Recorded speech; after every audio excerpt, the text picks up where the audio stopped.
Hello and welcome to the introduction video of the course Complete Data Science Bootcamp. In this video, you will get the course overview and some key learning outcomes about the course. So the course is divided into different sections like NumPy, Pandas, Matplotlib, Seaborn, your data pre-processing steps, machine learning, deep learning, cloud computing for machine learning, etc. etc. So all these sections cover the entire libraries and other things that are required for a complete data science project lifecycle. So the first section that we have is NumPy.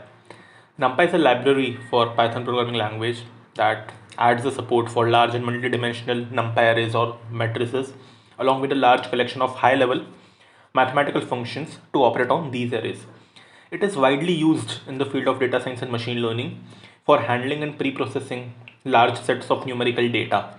It can also be used as a powerful tool for data manipulation and cleaning, as well as for implementing various algorithms and models. So this is about NumPy. Then we have Pandas. Pandas is another powerful library for Python programming language, specifically designed for data manipulation and analysis.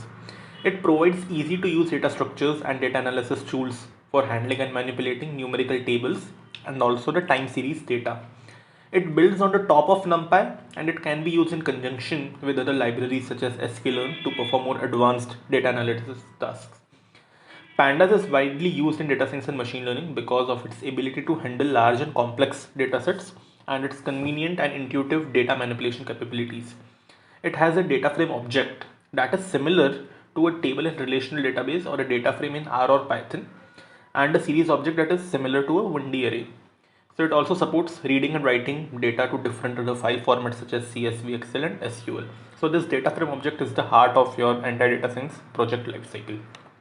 Next, we'll move to the data visualization. So Matplotlib and Seaborn are both the libraries that we use for creating visualizations in Python.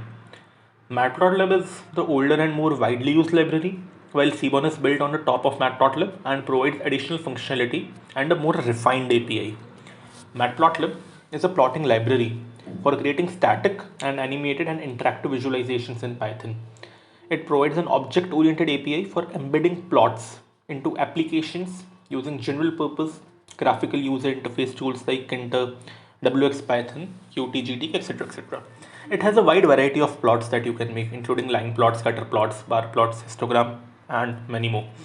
But Seaborn, on the other hand, is a high-level library for creating visualizations in Python.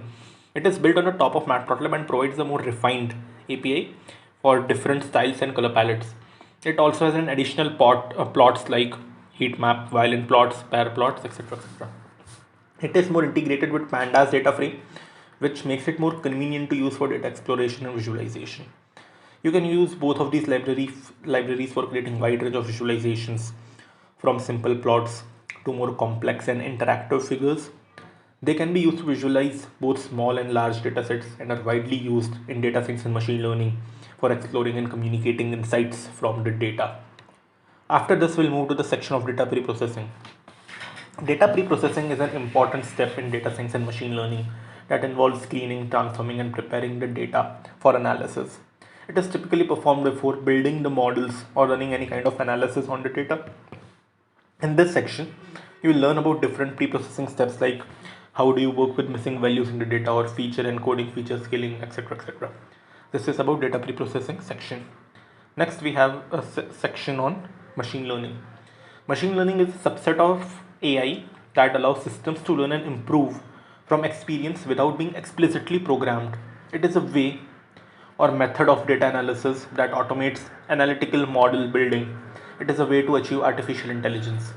Machine learning is widely used in the variety of fields like image, speech recognition, natural language processing, self-driving cars, and many more. It also plays a critical role in data science and is used for tasks such as predictive modeling, anomaly detection, and recommendations. Next section, we have cloud computing for machine learning.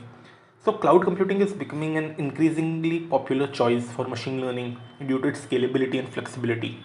With cloud computing, machine learning models can be trained and deployed on powerful remote servers, eliminating the need for expensive hardware and infrastructure. By using cloud computing for machine learning, organizations can take advantage of the scalability and flexibility of the cloud to train and deploy their models faster and more efficiently. Additionally, it also makes it easier to manage and maintain the models as well as the underlying infrastructure. So this was about the section of cloud computing for machine learning. Next, we'll start the journey of deep learning. So deep learning is a subset of machine learning that is based on artificial neural networks with multiple layers, which allows the system to learn and improve through experience. It is used to model complex patterns and relationships in data, and it has been particularly successful in tasks such as image recognition, speech recognition, and natural language processing. Deep learning techniques are particularly useful in large and complex datasets and have been widely used in many fields such as computer vision, natural language processing, speech recognition, and many more. It also has been useful in various industries such as finance, healthcare, and transportation. Next, we have the final section of projects.